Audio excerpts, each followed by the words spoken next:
ladies and gentlemen. Welcome back to the Stats in Stacks podcast. Coming off a very, very productive week last week. We went 10 for 12 on picks, but really matters is your money. So we were able to go positive last week, hitting on all of the locks. And as a reminder, I post every pick on the Stats and Stacks podcast, at Stats and Stacks podcast on Twitter, as well as Instagram. But tonight we're here to talk about UFC 261, the rematch that no one wanted, Usman versus Masvidal. So first fight of the night. Let's get this thing started. We have Ariana Carnelisi going against Na Liang. We'll start with Carnelisi. First and foremost, the odds are Liang plus 175. We have Ariana coming in at a minus 210, and for good reason. The over, this is very, very peculiar for a women's fight, especially a strawweight fight. The over is plus money. It's plus 147. The under was at 182 when I checked yesterday. I'm seeing this thing steamed all the way to minus 200 in some books. And we'll go over why. It's just the people that are involved in this fight. First with Ariana, you'll recognize her from her loss to Angela Hill. That's a very, very tough out for your first fight in the UFC. I mean, Angela Hill is a top 5, top 3 girl in the division. And for you to come in as a minus 125 favorite over someone of that caliber of talent, the UFC thinks a lot of you. And the reason is solely because of when you look at her, she's a killer, man. She's this little like 5'2", just tank of a girl. Like she is not. You have a lot of like short people in MMA. She is short and stout, like the type of person that you can't really take down, and she hits like a truck, especially for this weight class. And it shows. I mean, she has a body kick finish. She has a first round finish via punches, a win via KO in the second round. She's a killer. This is not usual. And she's fighting decent competition over there, where she was prior to the UFC. I believe she had wins over like Gloria Del Pala is now in the UFC. It's not that she was just fighting scrubs the entire time. Looking at it, her stand up, she will destroy Liang. And let me show you why.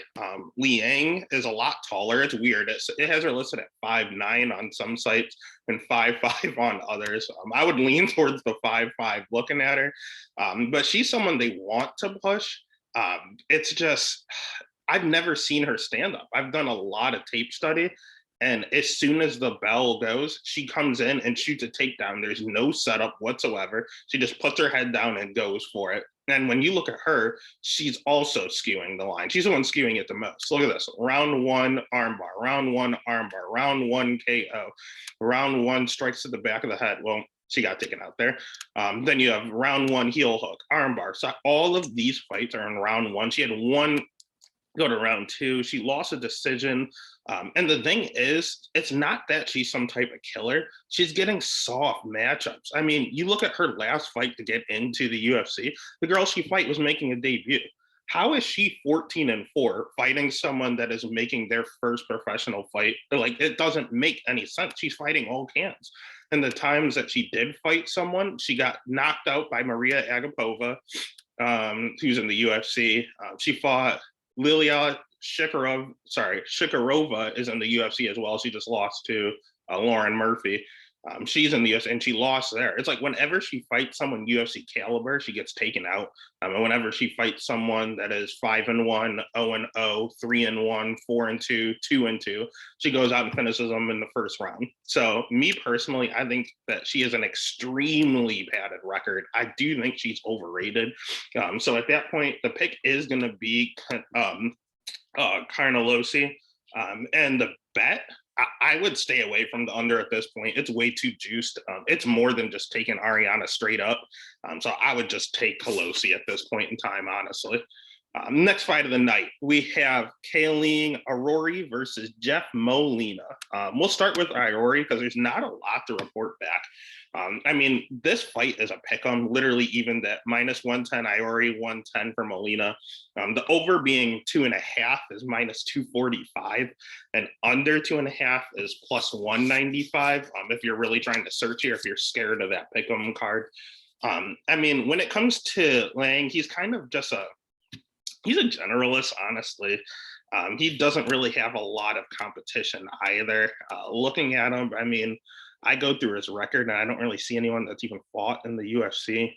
And he has some losses, some bad losses to regional guys. I do see Kai Kara of France, I forgot about on here, and he got crushed. So whenever he fights someone of decent caliber, he gets taken out. But he's not like weak anywhere. He's not good anywhere. He's just a generalist. He's been around. It's just a weak schedule. Not that Molina, honestly, is that much better. Watching Jeff Molina's fight tape, I watched his first and I was ready to fade him. I said, whoever he's fighting, I am not picking this guy. I can't. And the reason is he accepts bottom position. You take him down, he can't get up. He just sits there. I mean, he's decent with jiu-jitsu, but it's very, very unlikely he's going to just catch you or catch Iori, who's, at least knows what's going on down there. I mean, he hits kind of hard, especially for a flyweight. He has a few knockouts here and there, and his stand-up looks all right. It's just his stand-up is good. It's decent. I mean, he won his Contender Series fight with a broken foot. He broke his foot the first round and continued to fight. Like, this dude's crazy. I want to bet on this dude. It's just, if he gets taken down, he will lose the round, period. So it's a matter of if he can keep it on the feet, he's going to win. If he gets taken down, he's going to lose. And with it being a pick 'em, it's tough to bet. I honestly am really scared on where to bet. The only reason the pick is going to be Jeff Molina is the James Krause effect. James Krause and Glory MMA is on a roll right now, and I think people kind of over-evaluate Glory MMA a touch. I love James Krause. I think he's one of the best coaches, but you have to think about who they're fighting. So I know people, myself included, placed just a shot on Megan Anderson against the GOAT Nunes just because she is with James Krause. But there's a difference. James Krause getting Derek Minner a win over Charles Rosa. A game plan is enough to beat lower level competition. So the Charles Rosas of the world, or you look at anyone else that he's been dealing with and winning, the Leonardo Santos losing to Grant Dawson. Like Santos and Rosa compared to Nunes is a different level. And I would say that Arori is more of the Santos level. So at that point, I guess just because of the coach, I'd pick Molina. But the safest bet would be the over. I know it's steamed at -245. I know that you probably have to put it in a parlay because I don't want to bet a lot on that. But neither fighter has ever been finished in their career. So odds are that it's going to go to a decision. So why pick a side when you can just pick that it goes all the way? Next fight, sketchy too, man. A lot of these cards, it was very, very top heavy. So I know UFC has to do a big payout at the top. So they're getting they're saving themselves some money down here in the prelims. We have Zhu Rong against Rodrigo Vargas. Odds makers have Rong as the -240 favorite. And Vargas, that's the +200 dog. The over it's funny. It's at 1.5. It's -145, and the under 1.5 is +115. We'll start with Rong. He's young. That's the first thing that comes to mind when you see him. The dude is 21 years old. We're not lying. And he has 17-3 record. So he has 20 fights at the age of 21. I mean, you're thinking, how the heck is that possible? Because this dude started fighting when he was 16 years old. I mean, when I was 16, I was trying to figure out what days I was able to play Call of Duty. Like, this dude was fighting professionally. It makes no sense. I mean, his record, it's not like he fought the toughest competition. You got to be weary of some of these fighters over in China that just fight cans to pad the records. They find people they like, and then they just feed them just the easiest fights in the world. But he's learning. There's such a big learning curve. The dude is 21 years old. He's good everywhere, honestly. The only problem I have with him is there's a difference between like boy muscles and man muscles. It looks like he's still developing into his body. So he might have the techniques, he might have the experience, but sometimes it just looks like he doesn't have enough like gusto to get the job done. I mean, he can at this level when he's fighting other people. All you need is technique. But to fight someone in the UFC, I think it's going to take some time for him to develop. I definitely see him going up a weight class and being better in like 5 years from now. The good news for him, though, is that he's fighting Vargas, who honestly is just trash. The UFC is trying to cut him. They're setting this up for a reason. They have a young up and comer against someone who's like 35. Yeah, he's 35 years old. He's not good. I don't even know positives to say about him. He's strong. I mean, I guess you could look at his picture and tell he packs some heat. He has some power. And watching his tape, he has a decent like body lock takedown. He just tries to muscle you. That's all he does. He doesn't use any sort of technique. He has zero volume whatsoever. It's real easy for him to lose decisions because he doesn't throw. He sits on his punches and hits super hard, but he only throws like 10 of them around. Like it's very interesting. If you look at his UFC run, Brock Reaver, we don't even want to get into. He was winning that fight, but if you thought that the Jan and Sterling knee was bad, this Brock Weaver knee is all new levels. You do not want to watch it. It's so egregious that the UFC is trying to cut him for it. And then Alex De Silva is not a bad loss. I think he's a dark horse in the division. I think he's really good. I think he's underrated. But again, he's 0-2 in the UFC, and now they're giving him a young up and comer. You figure the third fight, they're cutting him, and there's a reason they're doing this. But here at the Stacks and Stacks podcast, we're all about the money. So when it comes to a pick, I'll probably pick Tszyu just because he has the more talent. But there's not a shot I'm betting him. I'm going to bet Vargas, and I know I'm on an island here, but plus 210 is just too much to pass up on an adult fighting a child. Like it's too much. And he's just, everything he does is with power. I know that Wrong is going to have a good chin, especially considering he's younger. They tend to heal up quicker.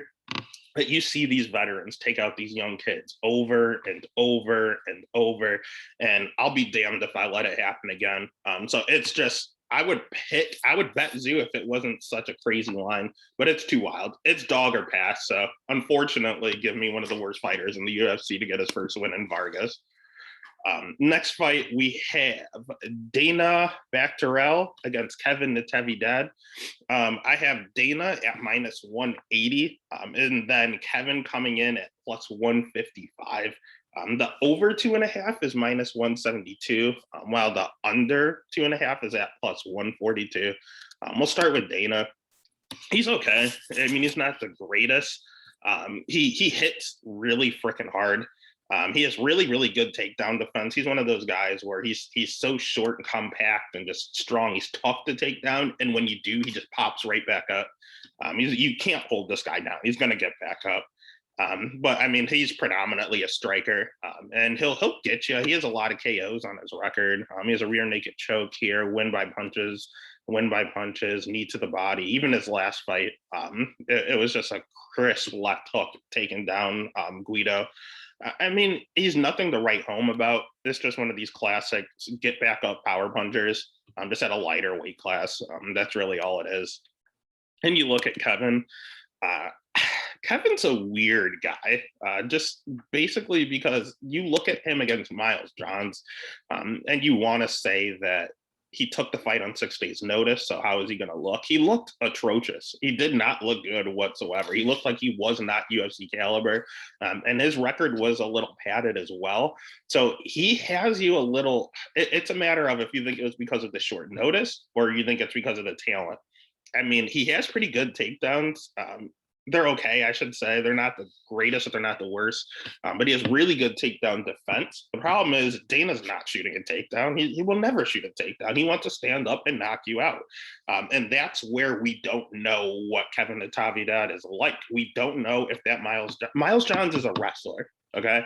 He got knocked out with a vicious uppercut by a wrestler. Now that's frightening. Miles Johns is not known for power, and he's not known for a stand-up. So, I mean, we don't have a lot to go off of because he's fighting cans. But the other thing that scares me is a split decision win over Andy Perez, who's 7-7. It's not like that was a long time ago. That was in 2019. So, I mean, how much has he really improved? I know you get an out when you fight an LFA, you just assume you're going to make it to the UFC. It's just LFA is a good organization. These are just some sketchy wins, honestly. And that loss was really, really frightening. So with that, I'm just going to have to pick Dana. And honestly, as a betting wise, I'll probably pick Dana just to win. I mean, minus 180 is not terrible.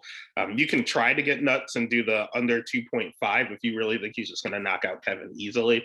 It could happen. Honestly, it's really a matter of how wild you want to get. But I mean, if you want to be safe, I would just pick Dana minus 180 and call it a day. Then the next fight, we have Patrick Sabatini versus Tristan Connolly. We'll start with Tristan. Tristan, don't let the UFC lie to you. They're going to bill it as a welterweight, dropping all the way down to 145. He's not a welterweight.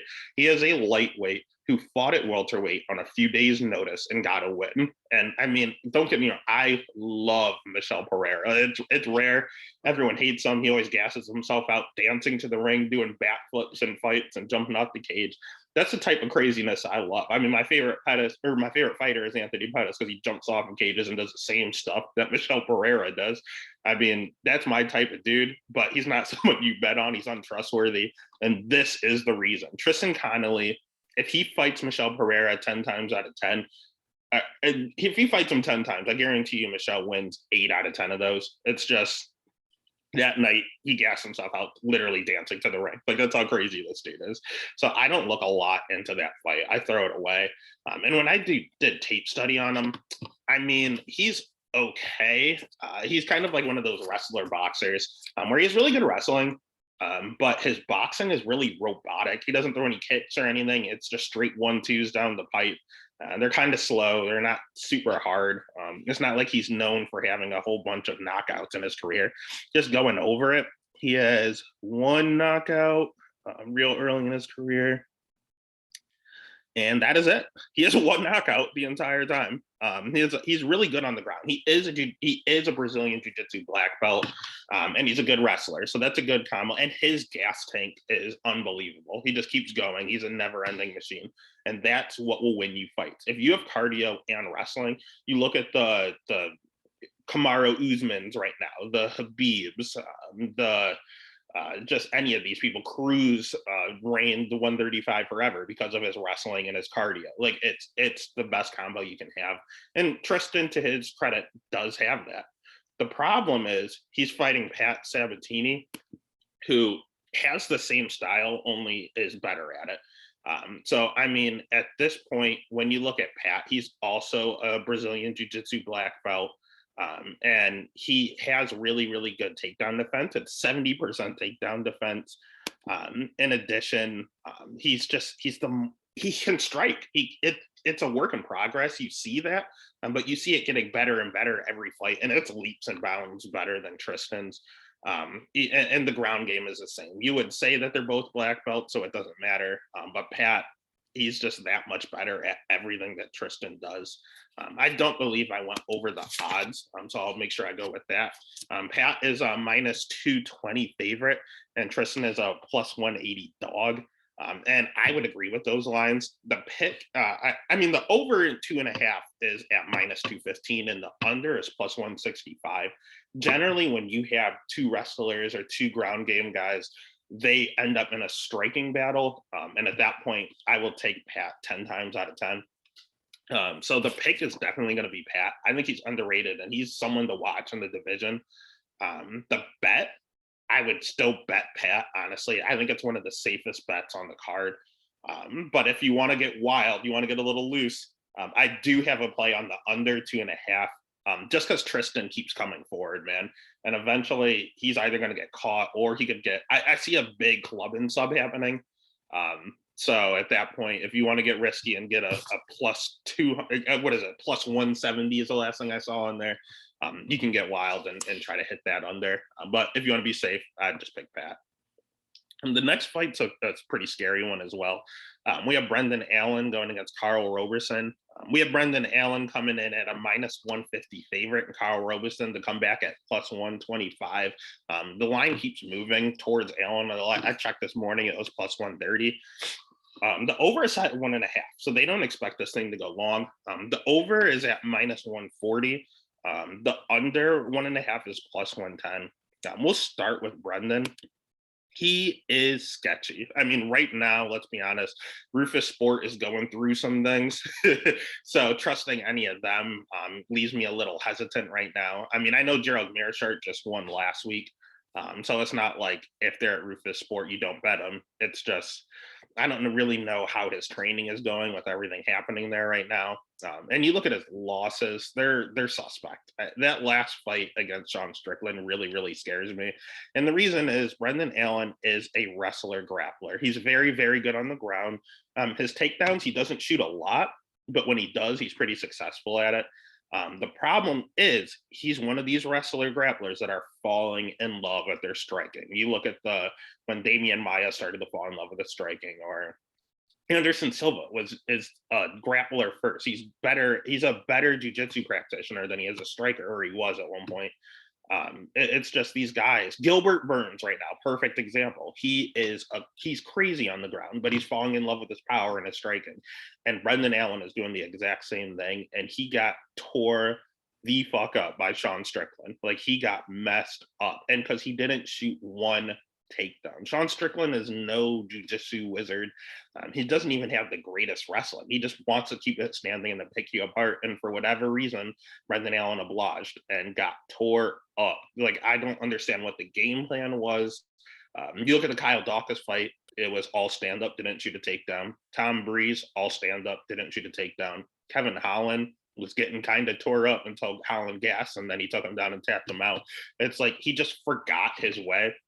In his last 4 fights, all he's doing is striking, and he's 3-1 doing it. So that scares me, because if he wants to win, all he has to do is take down Carl Roberson. And the reason being, Carl Roberson is 9-3, and all 3 of his losses are by submission. He is a kickboxer. He hits really hard. He's working really hard on his jiu-jitsu, don't get me wrong, but he's tapping you out. He's not stopping you from tapping him out. He gasses a little bit. His gas tank's a little fishy. The only thing with him, though, you look at Cesar Ferreira is decent. That's his first ever loss. And he got tapped out, but I mean, he's a wizard on the ground. Glover Teixeira, also a wizard on the ground. And don't forget, he was winning that fight. It's a short fight. It's only 3 minutes long. But he was rocking Teixeira until Teixeira got on top and tapped him out. Marvin Vittori, same thing. Round 1, took him down, tapped him out. It's not rocket science. It's pretty simple on how to beat this dude, because if it stays standing, he is going to knock out Brendan Allen worse than Sean Strickland did. The problem is, I do not trust Brendan Allen's fight IQ. So I don't know what we're going to see. Are we going to see striking Brendan Allen, or are we going to see take him down? I need to win Brendan Allen. I have no idea. The pick will be Allen, because I think maybe Sean Strickland knocked some sense into him and literally made him remember that he's a wrestler grappler. However, at a favorite cost, I can't. I'd probably pass on this fight, but if you want to bet, I'm just going to take Baby K, at least try to get some positive money. If you're telling me it's a 50-50 fight, I'm taking the dog every time. So I'd bet Roberson, but I'd do it carefully. Don't throw him in any parlays or anything like that. Next fight, we got Dwight, the best nickname. I love this nickname. Dwight the Body Snatcher Grant against Stefan Sekulik. We'll start with Dwight. Dwight sucks, man. Honestly, Dwight's a minus 220 favorite in this fight. And I get why. It's just he's untrustworthy. I wouldn't ever lay any money on Dwight Grant. Dwight has a ton of power, hence the nickname. But his stand-up's okay, but he gasses. And there's a difference between slowing down and gassing. He gasses, like, quickly. Everyone looks at his last fight against Daniel Rodriguez. I think the fight should have been stopped personally. I think he beat D-Rob, but the ref let it go. And then D-Rob came back and he just took him out easily. So and I don't think it's that D-Rob does not hit hard. We know this, but the body snatcher was so gassed that he went down pretty easily. And that was the first round. That's concerning. If you can literally just blow yourself out in the very, very first round, that's a situation. So like then does he sit back on his punches? And yes, the answer is yes. He doesn't throw a lot. He doesn't have a lot of volume, and that's because he knows he's going to gas out. He has really good takedown defense. I'll give him that. And he was at AKA for a substantial amount of time. I believe he just went over to Alliance, where I mean they're cardio freaks, so maybe he went there to try to address that issue. I have no idea. I think it's genetics, but I mean at that juncture, it's just I can never trust someone that gasses and can't wrestle. That's not a good combo because you can get knocked out on the feet. It's a lot easier to get knocked out when you're breathing out of your mouth because you're tired, and it's a lot harder to get up off the ground if they take you down when you're gassed. So I don't like his style. I think it's very concerning, especially at a minus 220 favorite odds.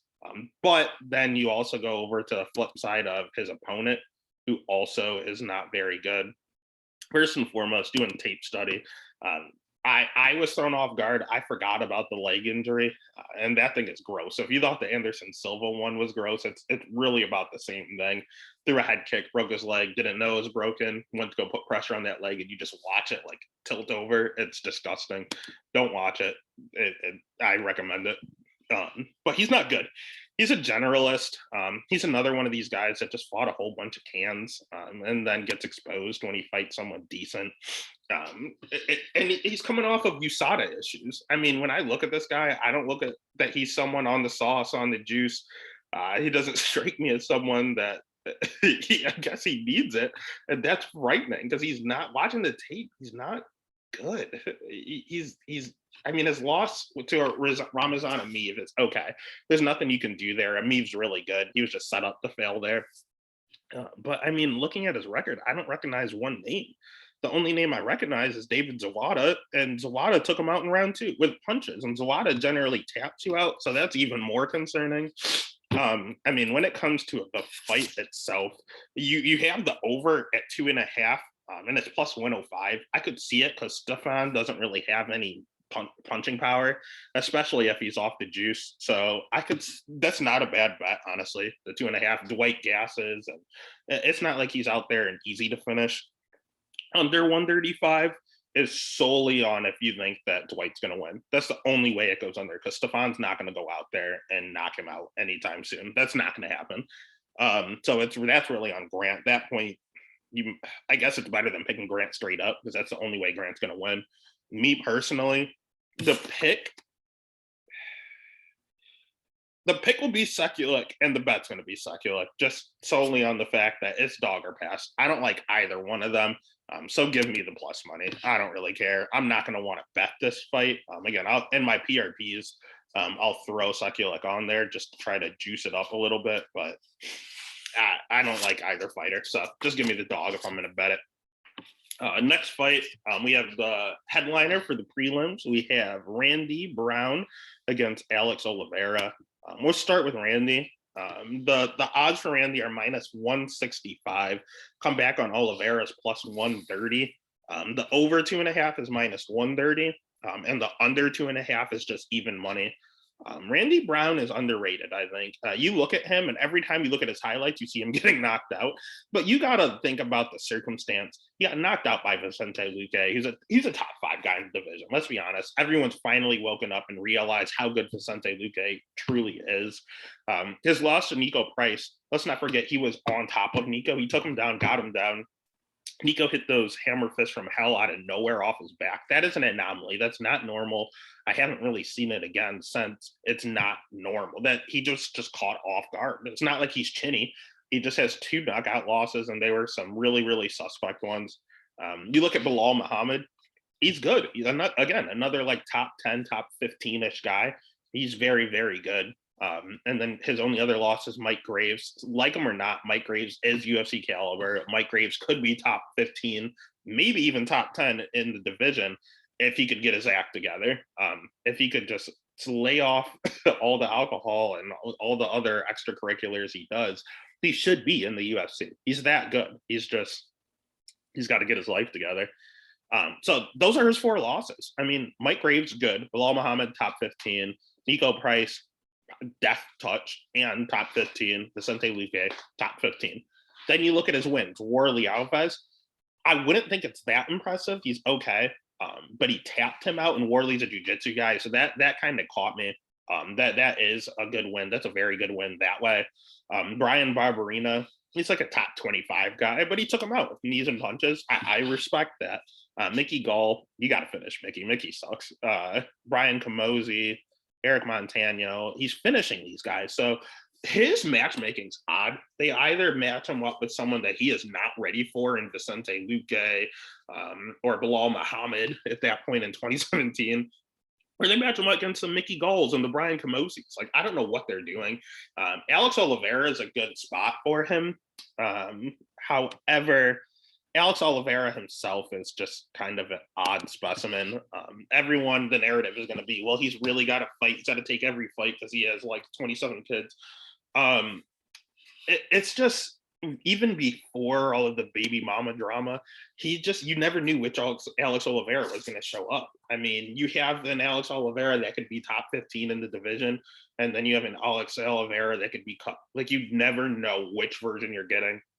He mails it in. It does look like he's fighting just for a paycheck, but he can't keep doing that, because if he gets all these losses and racks them up, then he's going to get cut, and then what does he do?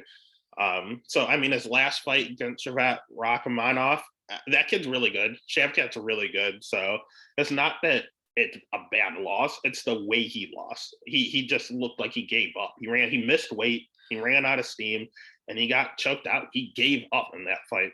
Peter Sabata is trash. I don't know why he's in the UFC, and Alex just had a field day with him on the feet. Max Griffin, Max Griffin's good, but I think Max Griffin won that fight. I don't think Alex won the split. However, Max shouldn't have made it that close to where they could have given it to him. So honestly, I'd put that more on Max. But then he's losing to Nicholas Dalby, who's also not good. Mike Perry, shown he is not good. Gunnar Nelson, where the hell is that guy? Like, these aren't the best losses. Looking at it, Carlos Condit is like 47 years old, so I don't care about that win.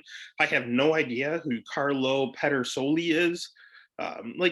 These are just dumb. And now we're looking all the way back to 2017-ish, where he's fighting like the Tim Means of the world and Will Brooks and stuff.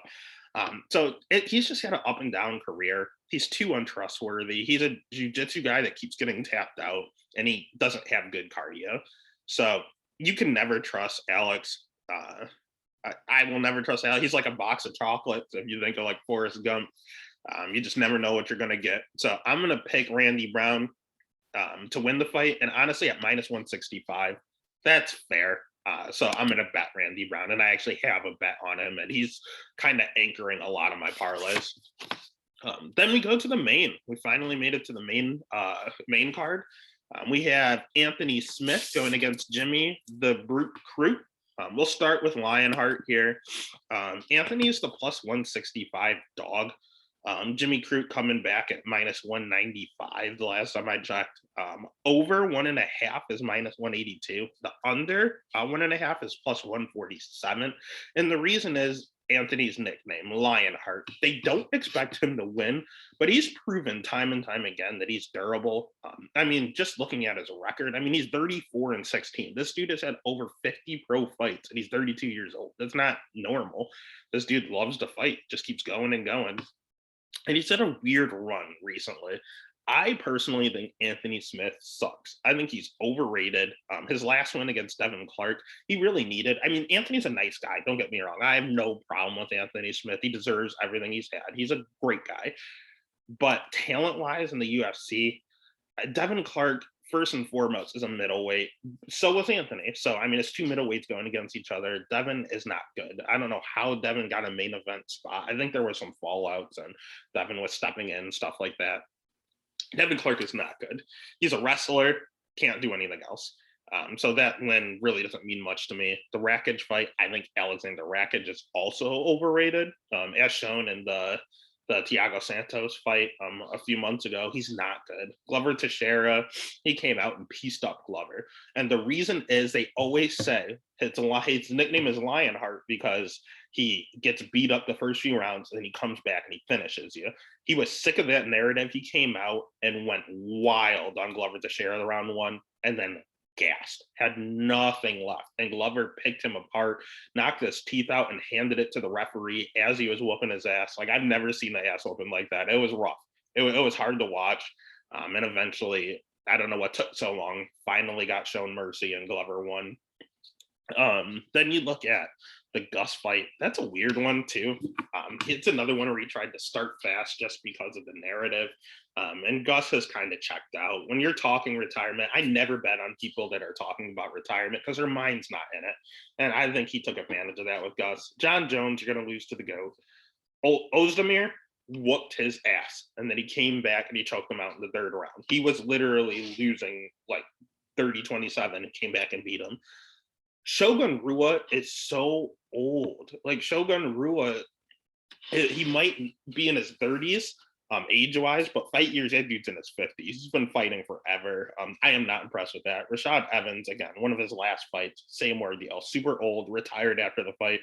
There's nothing you can do there. So Anthony Smith beat a whole bunch of aging veterans, was losing 30-27 and came back and won, and then got a title fight.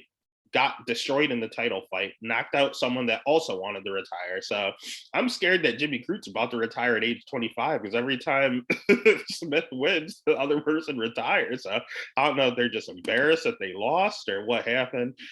The good news is that we don't have to worry about with Crute actually because he's going to kill him. Jimmy the Brute Crute is good. And I think, honestly, is a few fights away from a title fight. I think him and Magomed Ankalaev are about to be the pillars of 205 coming up here relatively soon. So this is just a stepping stone, another name for Jimmy Crute, because his record, I mean, he's beating Modestas Bukakas and Mikey O, because I cannot say his name, Olin Chayshuk. He lost to Misha Serkinov, his only loss, and that was weird. That was an anomaly, and that's a growing pain. I mean, the kid, he's 25 now, so he was 23 at the time. He got caught. He was winning the fight and got caught in a sub. He got swept and then got caught in a Peruvian necktie, and there's only been one or two in UFC history, so that is a total anomaly. And he's knocking out Sam Alvey. Tapping out Paul Craig is underratingly impressive. That's tough. Paul Craig might be the best submission guy in the division, and he taps him out. Sam Alvey is known for his knockout power. He knocks him out. He's just doing whatever he's beating people at their own game, kind of like Nunez is right now. Watch Nunez go out and tap out Juliana Pena. That's what he's going to do, out wrestler, because they get bored and they want to challenge themselves. However, Anthony Smith, he's a jiu-jitsu guy that thinks he's a striker, just like the aforementioned Brandon Allen. So Jimmy Crute can just do whatever he wants. He's going to have his way with him. It's going to be easy money, and this is the lock of the night. I will definitely say Jimmy Crute minus 195. I mean, the minus 200 is not bad, and he's getting steamed. So if you're going to bet him soon. The over-under is a little suspect with the minus 182 and the plus 140 because Lionheart is durable. I guess it's fine to go the over, but it's so close to just the minus 200 for Jimmy. You might as well just take Jimmy to win, honestly. So pick is Jimmy, bet is Jimmy. Then that's going to take us to the fight I'm looking forward to the least, which is Uriah Hall versus Chris Weidman. We'll start with Chris, former middleweight champ, of course, beating Anderson Silva years and years ago. This is not the same man. Again, Chris is a good guy, but right now, not a lot going for him. He's a little overrated at the current moment. He's just leaning on the fact that he used to be champ.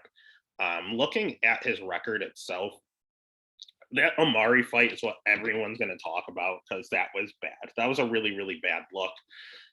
He did get the win against a blown up welterweight, but it did not come easy and he did not look good. And then before that, he was on that big run of losses, going up to 205, trying that out, getting knocked down in the first round, actually beating Souza, but then allowing himself to get knocked out in the third round. The Gastelum win was good. That's a good win. But again, that's a welterweight. Mousasi knockout, Yoel knockout, Rockhold knockout. And that is the problem. Chris Weidman has 5 career losses, all 5 by knockout. Great wrestler, great experience. The cardio's gone because he's old. I mean, Chris Weidman is 36 years old. He's thinking about retirement, want no part of Chris Weidman at the current moment. The thing is, they matched him up against Uriah Hall, who is also 36 years old and is nothing but a striker.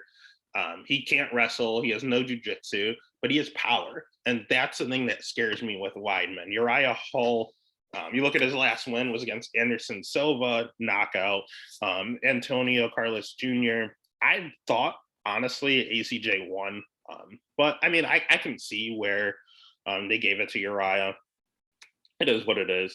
The reason he gets into these like greasy situations is the fact that he doesn't throw. He's just another one of these guys that has extreme power, but refuses to throw it. And I don't know if he's scared he's going to gas himself out. His gas tank doesn't look the best, honestly, but it's a 3-round fight. You can throw in a 3-round fight. And then you're looking at Mousasi, he got knocked out. Paulo Costa knocked out. Derek Brunson, a wrestler, knocked him out. Robert Whitaker rocked him a few times, but didn't knock him out.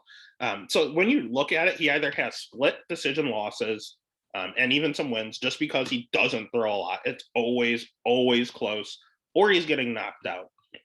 So that being said, Chris Weidman's a minus 120 favorite. So it's not a ton on him. And whenever it's wrestler versus striker, I always pick the wrestler. In retrospect, Uriah Hall being a plus 100 dog isn't enough juice on it for me to want to pick him right away. So I look to the over under. The over 2.5 is minus 115, which is fair. The under 2.5 is minus 115, which is fair. So it's pretty much even across the board. And honestly, I want absolutely no part of this. What I would do, honestly, is probably just you can't take the under in case Weidman has a wrestle heavy game plan. And the only thing that is going to sway me the other way, I am going to pick Hall. One, because it's not a lot of value, but it is plus money. Always take the dog. And secondly, they fought before. All the way back in 2011, some of their first fights, they fought each other. And Uriah Hall, 2010, Uriah Hall got knocked out by Chris Weidman. And if you're fighting someone that has previously knocked you out, I feel like you're going to have a little more incentive to go out and prove a point.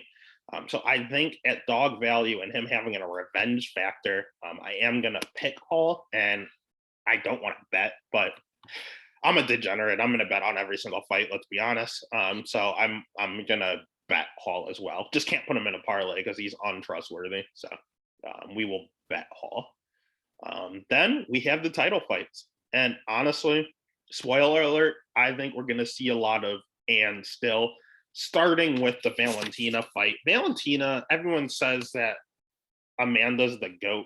Valentina is GOAT B at that point because she is good. I understand that she has 3 losses on her career. 2 of them were to Amanda. The first one she lost. The second one, I swear she won. I don't know how they gave it to Amanda. Amanda was gassed. And if it was a 5-round fight, she clearly would have lost. Her other loss came really early in her career.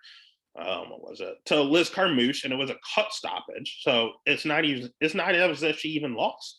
She literally has a cut stoppage that she avenged. It was a very boring fight in the rematch, mind you.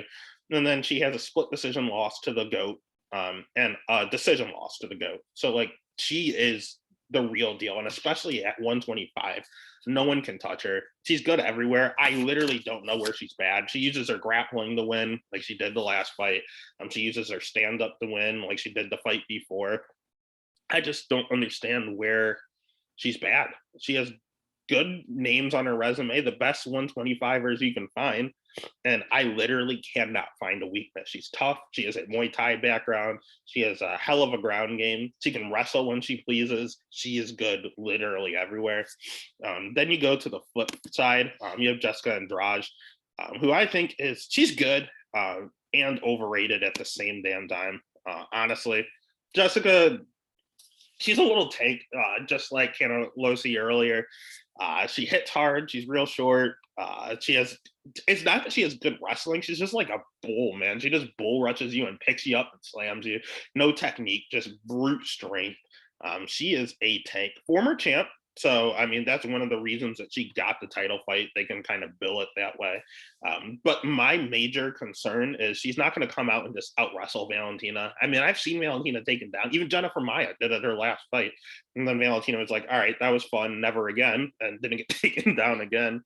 Um, and Jessica's not a wrestler. So what she likes to do is to march forward and outbox you and to kind of take you out.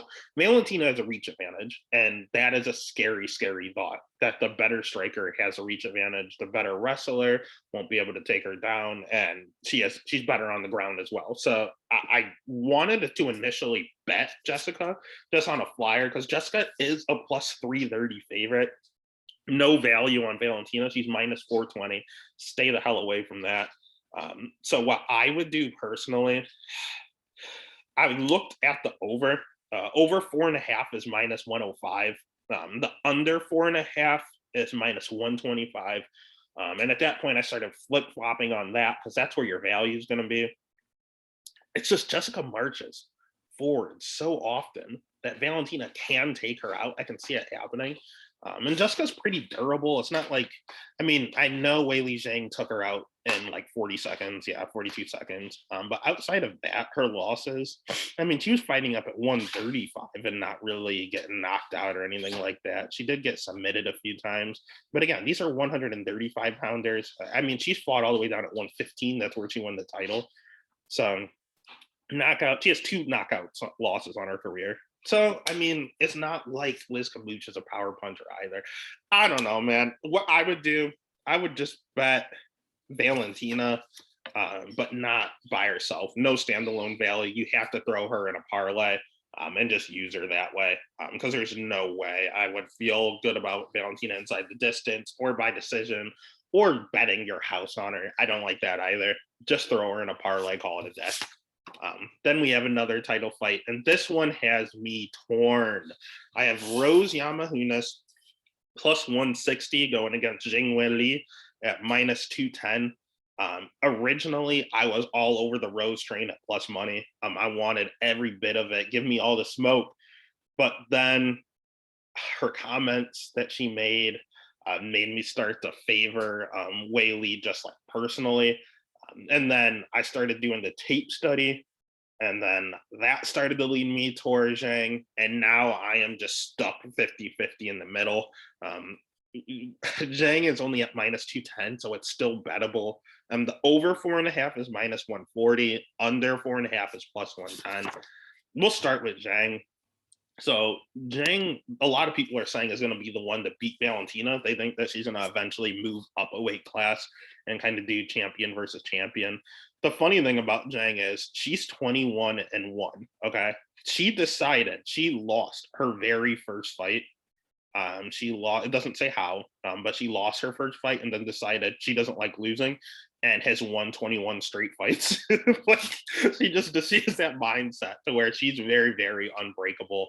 Everyone's going to go back to the last fight against Joanna, where it was fight of the year. It was a split. It came down to 2-2 in the final round. Who's going to get it? Who wants it more?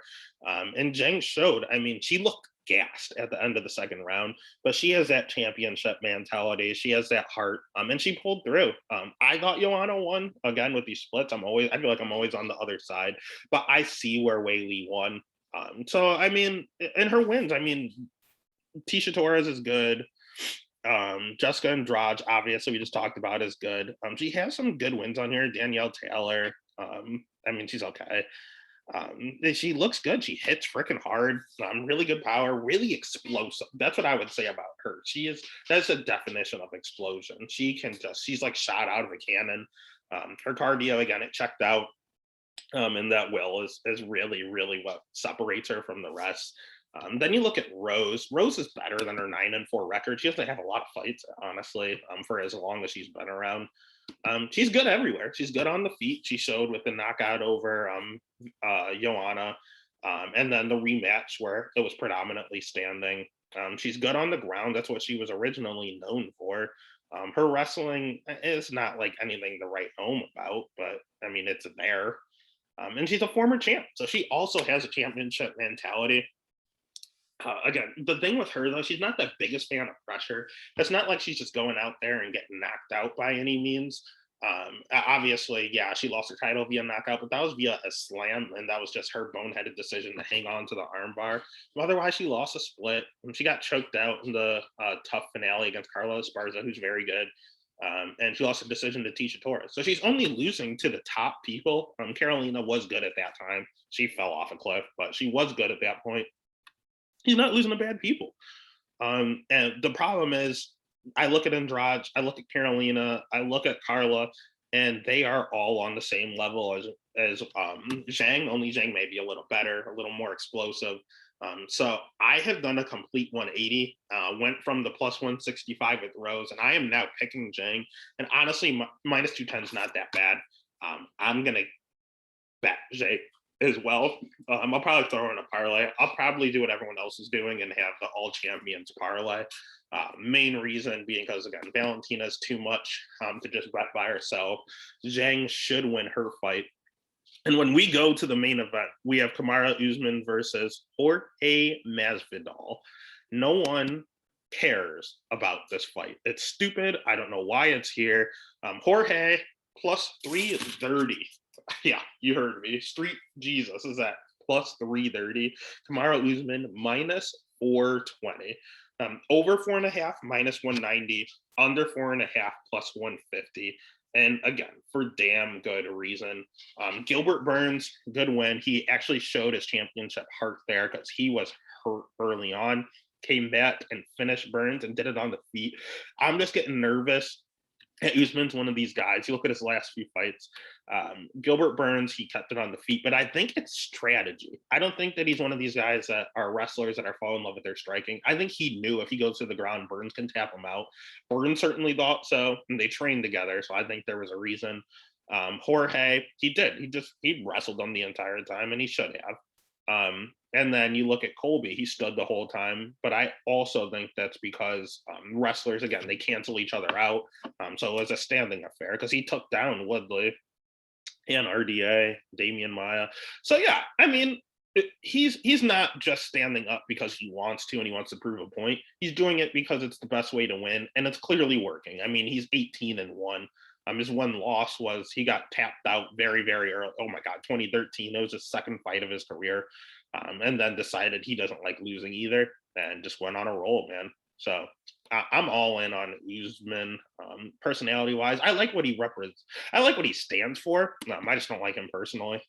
Something about him. People rub you the wrong way for whatever reason. And I used to love Masvidal, but now he's rubbing me the wrong way. He used to be one. He was kind of a journeyman. He was fun to watch. I always thought he was underrated.